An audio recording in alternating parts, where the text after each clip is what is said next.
listeners, to a show, one tucked neatly up with a cup of tea or coffee, a cozy blanket or a warm fireplace, the sunlight of the morning dawn shining through the window, or the bright silvery reflections of moonlight.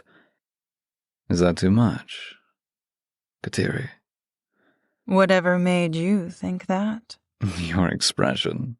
I thought you were doing fine. It's a little harder than I thought to echo two great Victorian poets' love story in an introduction. Which is why we're doing this whole thing with breaking the fourth wall for episode 1 as an introduction, and then we can move forward with the story for all the rest.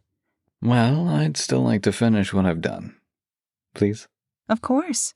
I'll even look away to make you feel comfortable. Let voice actors Kateri, Wilde, and Odyssey Lane take you on a journey of your own. Experience comfort, love, connection, and the warm embrace of not one, but two doting partners, making sure you feel right at home. You're giggling. You're doing fine, Lane. I promise. It's adorable. You're making it interesting. And we did discuss more about our interactive spin with the letters. So you're not too far off? Fine. I'll save the theatrics for next time. Now you, dear listener. Oh my God. We'd like to invite you to join us in the exploration of intimate storytelling for the adventurous heart. Despite this series being centered around a polycule... With us? Of course.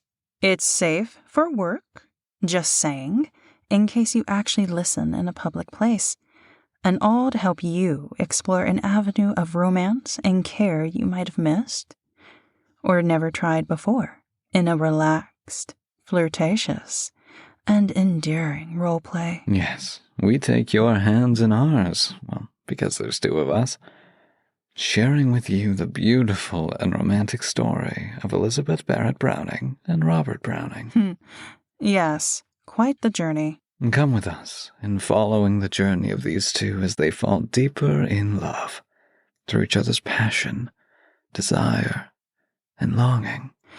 The letters we'll be sharing come from the books, The Letters of Robert Barrett and Elizabeth Barrett, Volume 1 and 2, 1845 to 1846, using excerpts of copies from the original 1898 publication of the Brownings' courtship, compiled by their son, Robert Weidman Barrett Browning. The first volume is also available for free on Kindle or the Gutenberg Project, and you can find the letters in the Archives Special Collections at Wesley College, MA. As well, they're available online at Baylor University in Waco, Texas. You can go to the Baylor Digital Collection Library online and see the actual letters and read the transcripts for free. You know, seeing the letters for myself helped me paint a visual of the two. A bit of the time period, seeing their own handwriting, their strokes of the pen. I'd recommend if anyone was interested to look into it for themselves. I've always been a fan of the poem, How Do I Love Thee, by Elizabeth Barrett Browning, and I still find it funny how I'm not the only one who got confused about if it was written by Shakespeare. Even you, Lane. Yeah, Google really should do more research and get their facts straight. Perhaps, but I love the poem, and then I found out about the love letters between her and her husband. I was surprised how expansive and connective those personal writings showcase their love story. I think their story is certainly a passionate one, not because they're talented poets, but because of the feelings contained in the contents of the letters. And it seems to have found their way to their son, at least, considering he felt strongly enough about their work to compile all 574 letters. And then that rippled out from there and inspired the Browning Letters collaboration. There has to be a reason that their son and these institutions wanted to keep these things alive, right? Maybe these works inspired them. Be filled with hope that romance is still out there today, to at least have an understanding that love like theirs used to exist. And I think it can still be found today. Their son actually wrote a little bit on why he decided to do what he did with them, with the letters. And I'd like to take a moment to go over that, just real quick, and give a little more insight into the why. Here, I'll read what he wrote, as you can hear from the paper.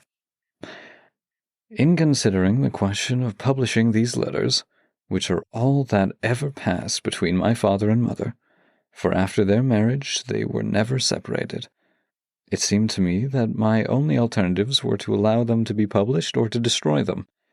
I might, indeed, have left the matter to the decision of others after my death, but that would be evading a responsibility which I feel that I ought to accept.